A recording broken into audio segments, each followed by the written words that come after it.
Hello and welcome to Krishna coaching.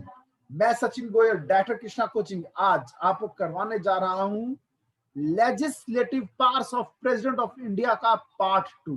इससे पहले हम ए पॉइंट और बी पॉइंट डिस्कस कर चुके हैं। आज हम सी पॉइंट से स्टार्ट करने जा रहे हैं। जी हाँ, प्रेसिडेंट ऑफ इंडिया की पावर्स जो है वो कई हेड्स पे स्टडी होती है। Executive powers, legislative power, financial powers, emergency powers, diplomatic powers, ठीक है, मिलिट्री पावर्स, ये सब उसकी पावर्स हैं। तो आज हम कौन सी पावर डिस्कस करने जा रहे हैं? Legislative powers. और इसके अंदर पहले 2 पॉइंट डिस्कस हो चुके हैं। अब हम पॉइंट नंबर सी से स्टार्ट करने जा रहे हैं। I would like to share my screen with you people so that I can explain in a better way. ठीक है जी। लेजिस्लेटिव पावर्स क्या होती है? कानून बनाने से रिलेटेड। ओके, ये देखिए, मैं आपको स्क्रीन पर ये बुकलेट हमने आपके साथ शेयर की हुई है, इसको आप साथ साथ पढ़ते चलें।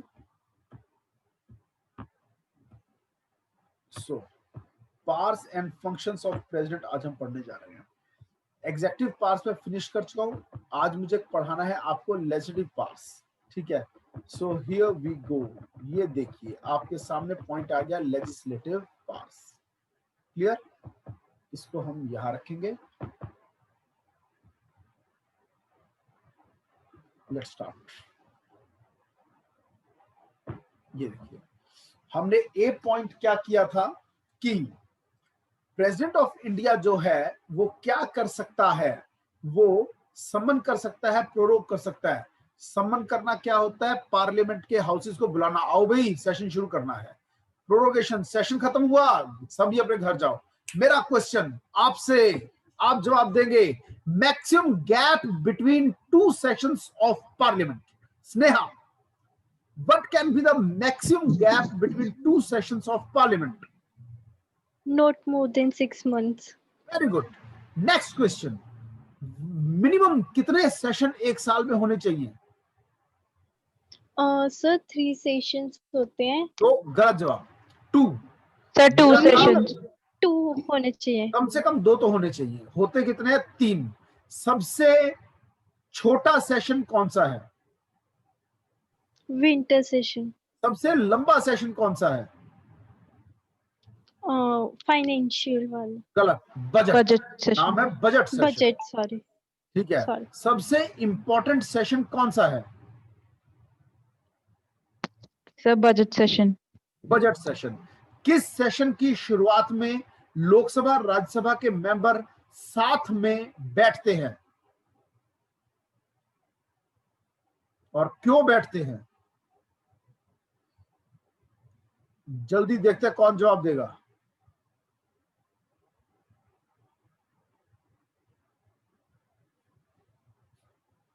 अब भी नहीं दिमाग में आया? अब भी दिमाग में नहीं आया? किस सेशन, कौन सा सेशन ऐसा होता है जिसकी स्टार्टिंग में लोकसभा और राज्यसभा दोनों के मेंबर साथ में बैठेंगे? जल्दी बोलो। कोई भी नहीं पता? Budget session. Budget session. क्यों? First session of every year में जो प्रेसिडेंट होता है वो प्रेसिडेंशियल एड्रेस देता है, यानी कि एड्रेस करता है लोकसभा और राज्यसभा दोनों के मेंबर्स को। और जब नई लोकसभा गठन होता है, when after each general election, तब भी लोकसभा राज्यसभा मेंबर को साथ में बिठाता है। कौन सा हाउस ऐसा है which is not subject to dissolution? Lok Sabha की राज्यसभा? राज्यसभा। राज्यसभा। और स्टेट लेवल में? स्टेट लेवल में विधान परिषद। विधान परिषद। बहुत अच्छे। ओके, अब लेजिस्लेटिव पावर्स को आगे बढ़ाते हुए, he can send messages to the houses of parliament whether with respect to a bill pending in parliament or otherwise।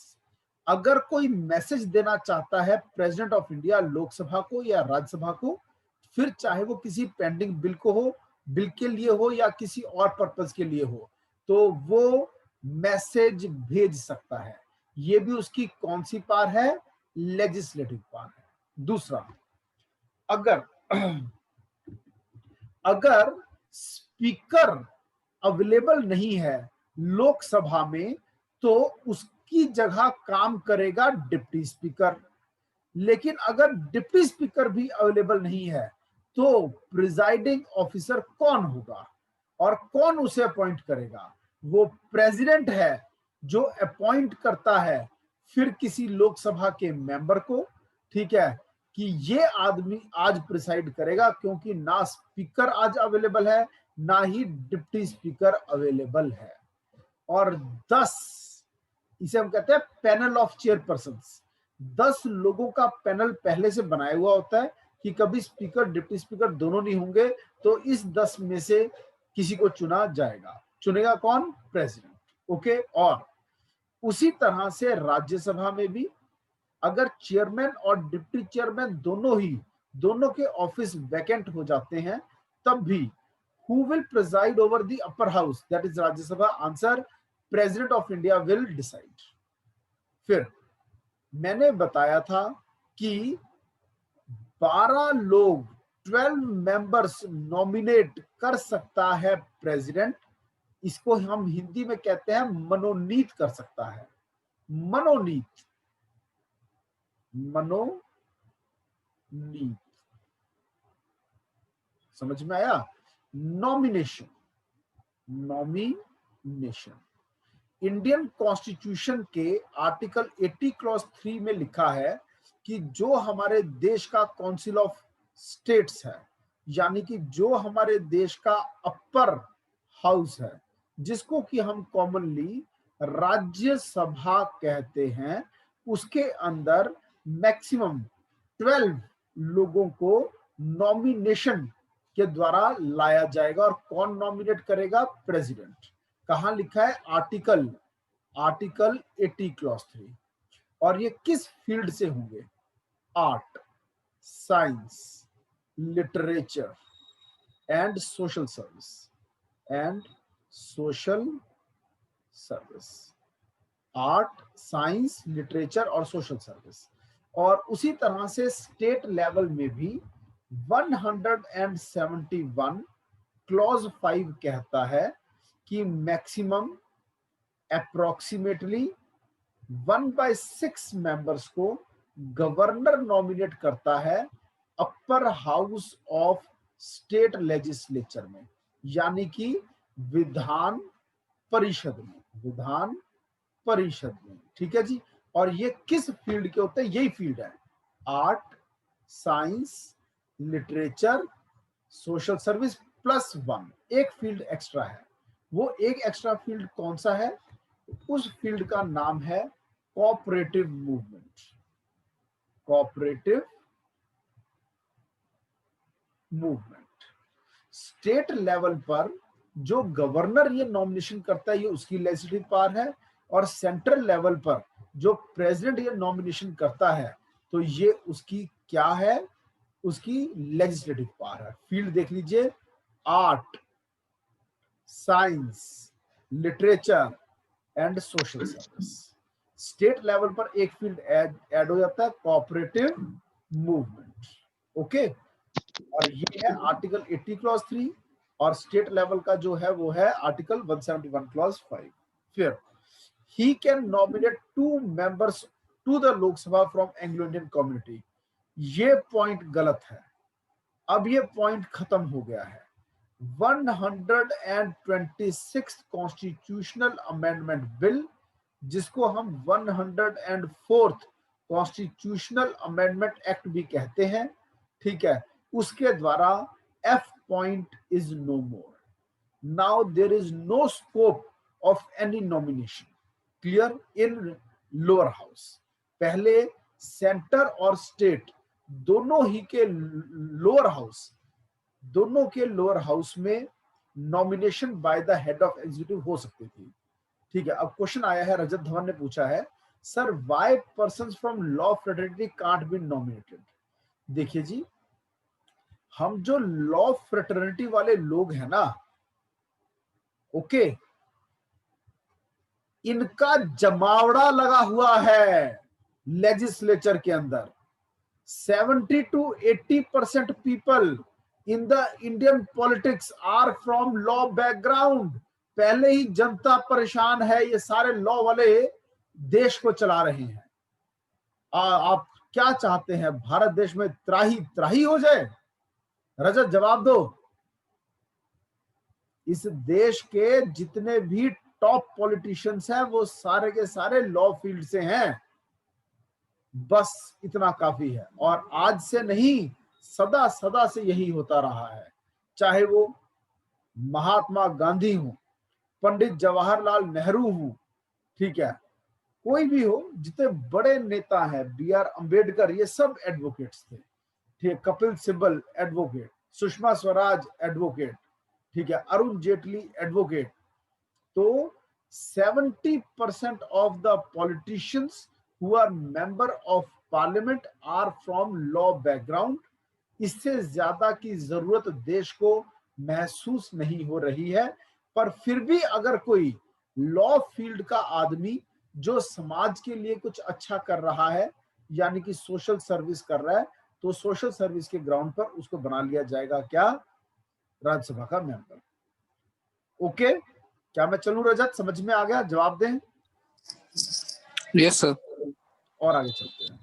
अब पहले ये रूल हुआ करता था कि लोकसभा में मैक्सिमम 2 और विधानसभा स्टेट लेवल पर मैक्सिमम 1 नॉमिनेट हो सकते थे एंग्लो इंडियन कम्युनिटी के मेंबर्स।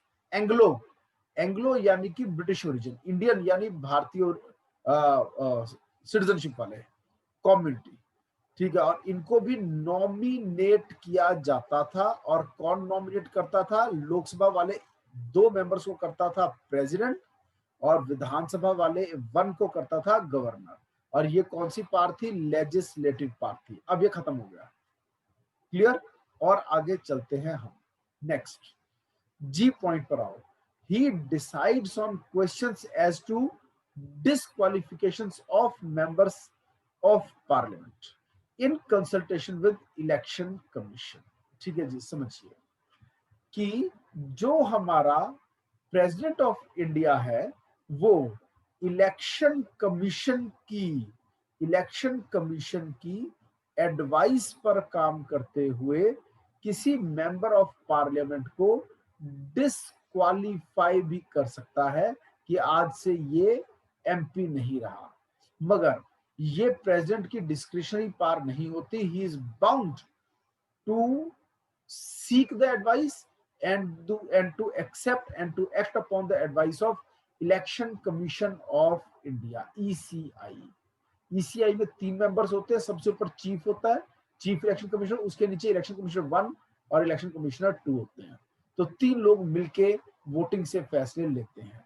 और जब किसी एमपी को यानी लोकसभा या राज्यसभा मेंबर को डिस्क्वालीफाई करना है तो इसी की बात माननी जाएगी, ना कि प्रेसिडेंट की। प्रेसिडेंट का ठप्पा लगेगा बस। नेक्स्ट, फिर कई इस प्रकार के बिल्स हैं जो कि पार्लियामेंट में इंट्रोड्यूस होंगे ही तब, ठीक है, जब उन बिल्स को मिल जाएगी prior recommendation of president, prior assent of president is required.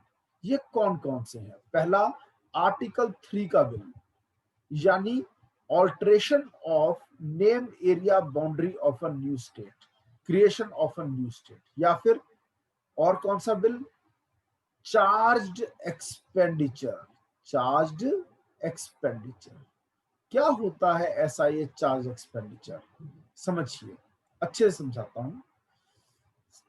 अगर पैसा सबसे बड़े खाते से निकलेगा, सबसे बड़ा खाता कौन सा है?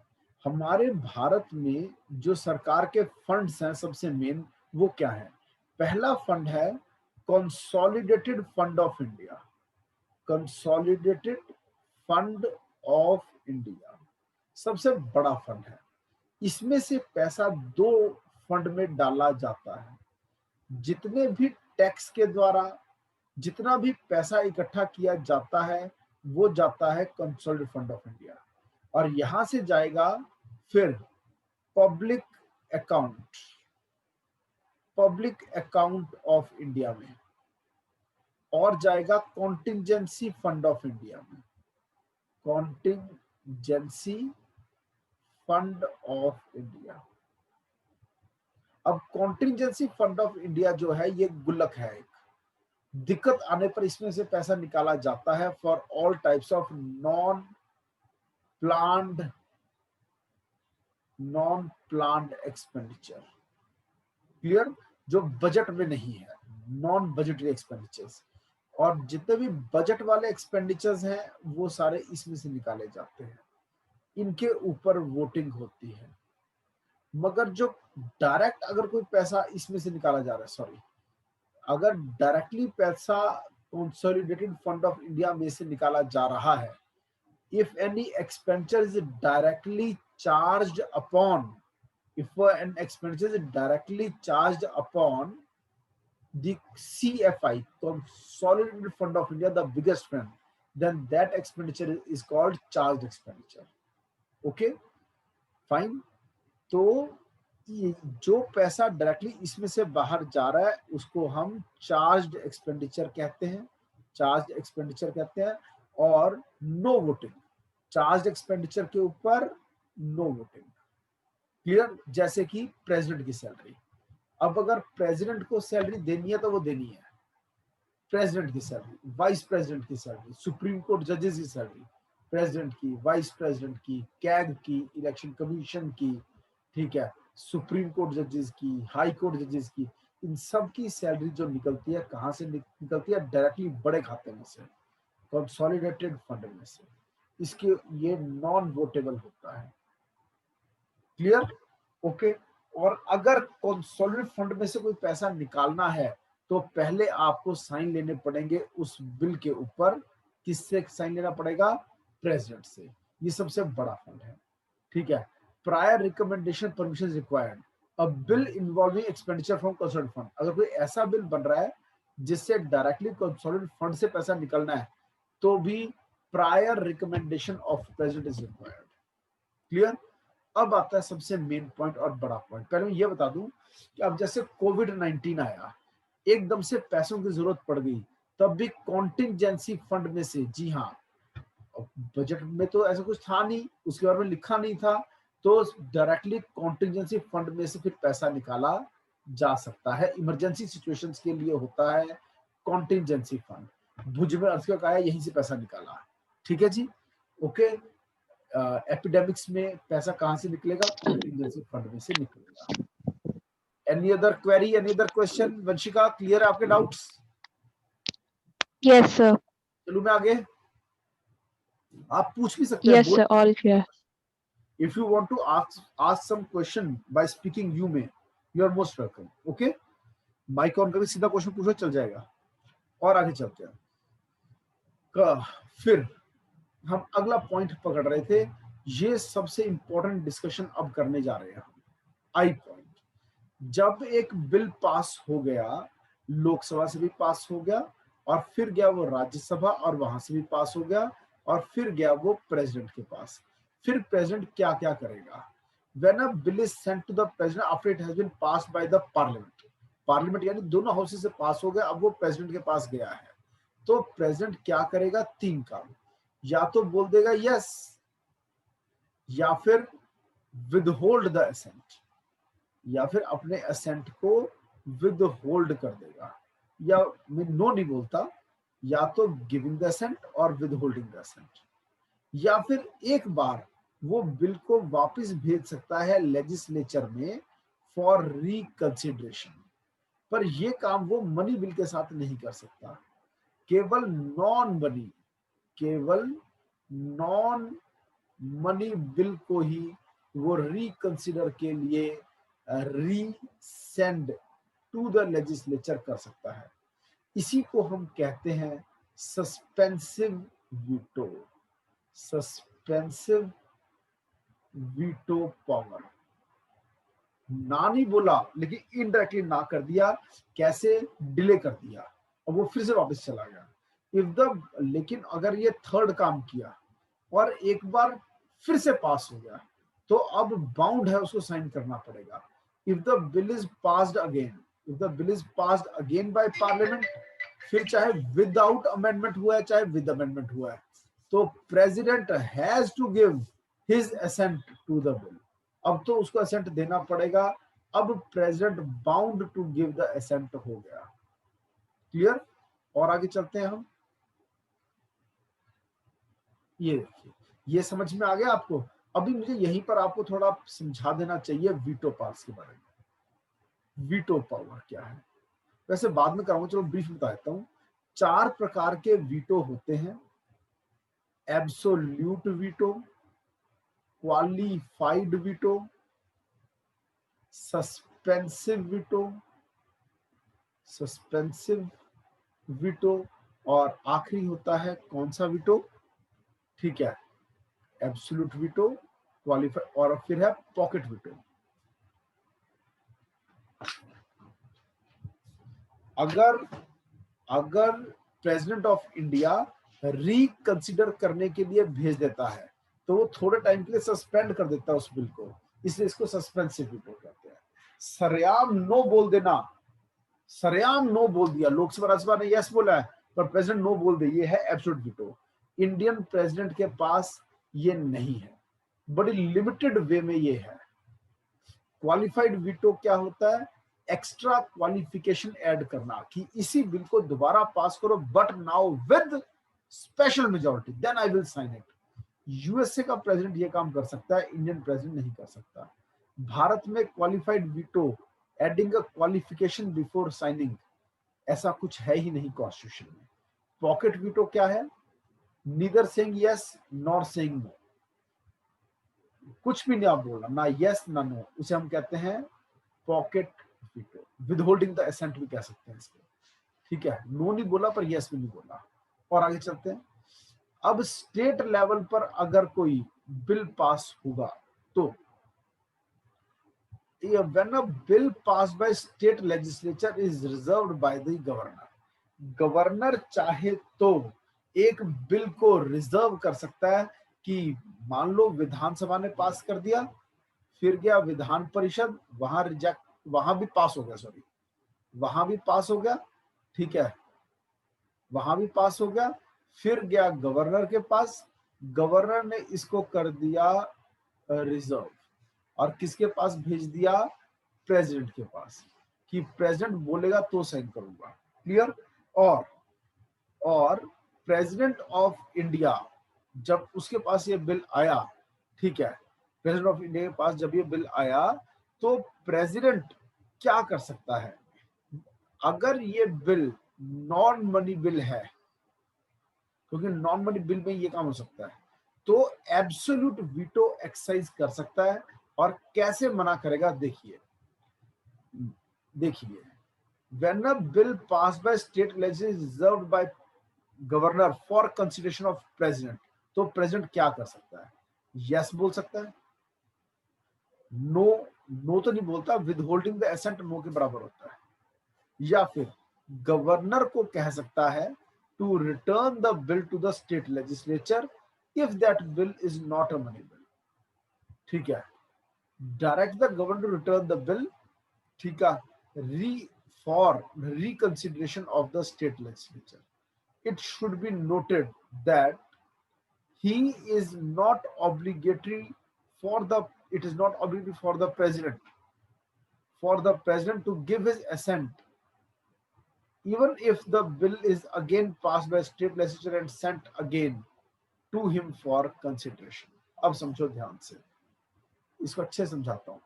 ये देखो, विधानसभा ने बिल को पास किया, फिर गया विधान परिषद, उसने भी बिल को पास किया, फिर गया गवर्नर अपनी मर्जी से भी ये काम कर सकता है और प्रेसिडेंट के कहने पे भी ये काम कर सकता है। क्या काम कर सकता है?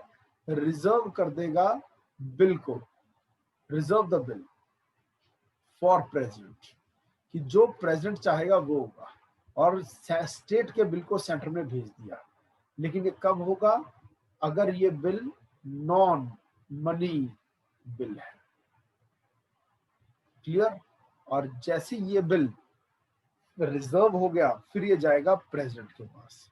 प्रेसिडेंट फिर से कह सकता है गवर्नर को कि इस बिल को रिकंसिडरेशन के लिए भेज दो। रिकंसिडरेशन के लिए भेज दो।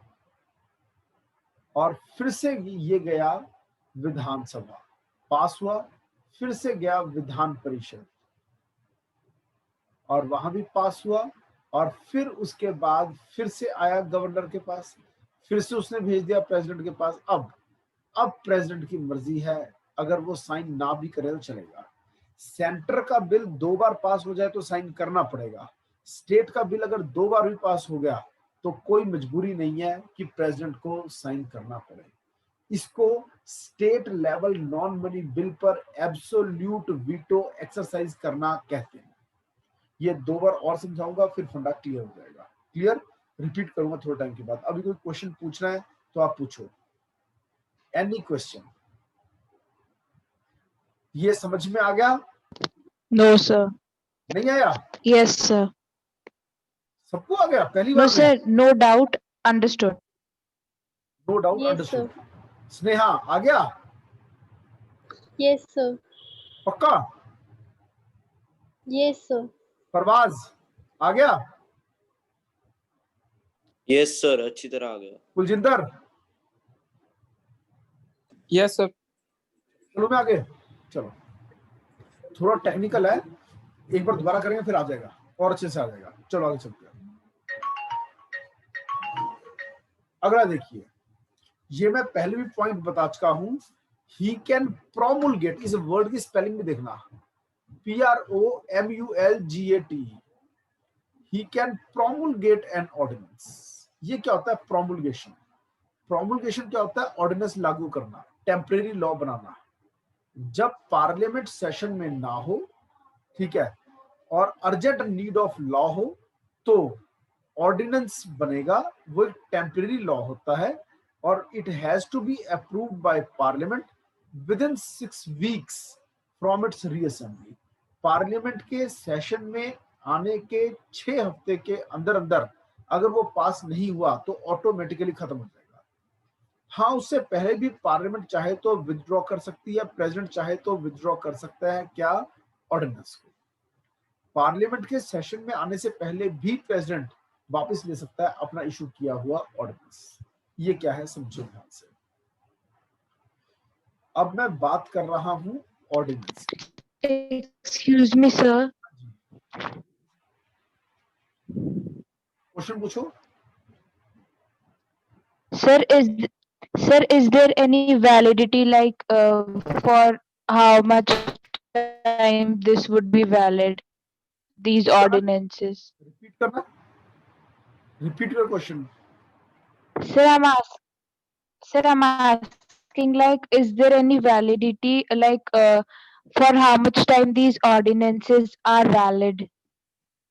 Month plus 6 weeks is the maximum time an ordinance can be effective, but this is a hypothetical, means imaginary situation. In practical, there can never be an ordinance so long, 6 months plus 6 weeks. But hypothetically speaking, if the maximum gap between 2 sessions of parliament is in reality some days 6 months, then this is possible.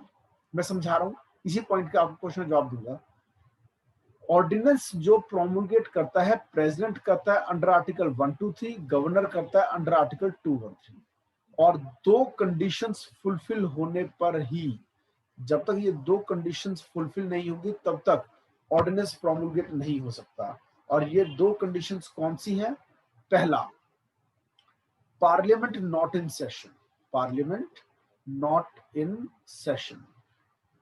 दूसरा, urgent need of law, urgent need of a law.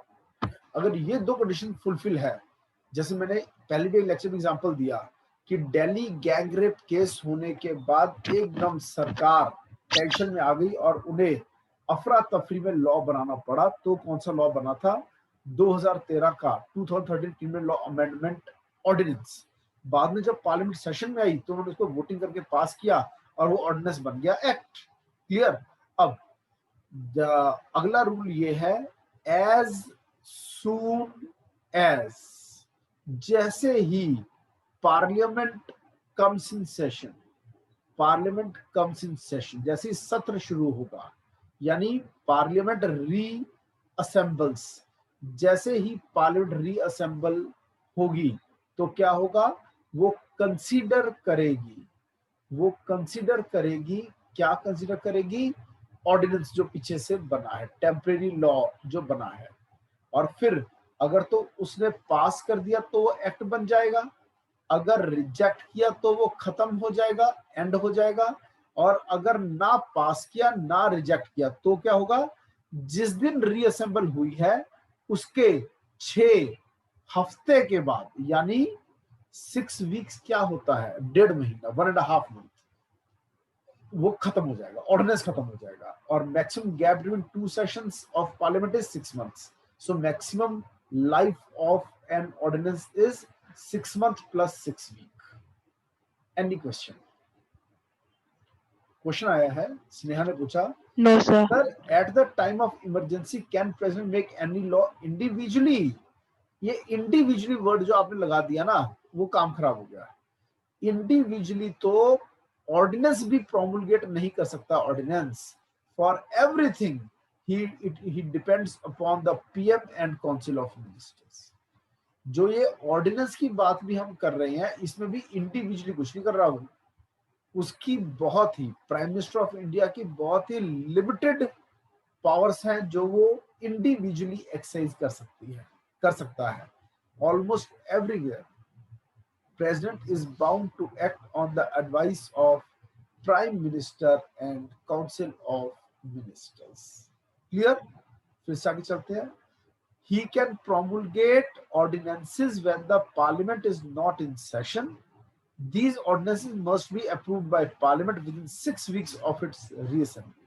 जब parliament session में आए तो 6 हफ्ते अंदर पास कर दिया तो ठीक है, नहीं तो खत्म हो जाएगा, और उससे पहले वो चाहे तो खुद भी वापस ले सकता है अपना ऑर्डिनेंस। आज के सेशन को हम यहाँ एंड करेंगे, ठीक है, और के तक पॉइंट्स हो गए हैं, ठीक है। अगला सेशन हम एल पॉइंट से शुरू करेंगे। Any question, any query? नहीं तो मैं सेशन को एंड कर रहा हूं। No, sir.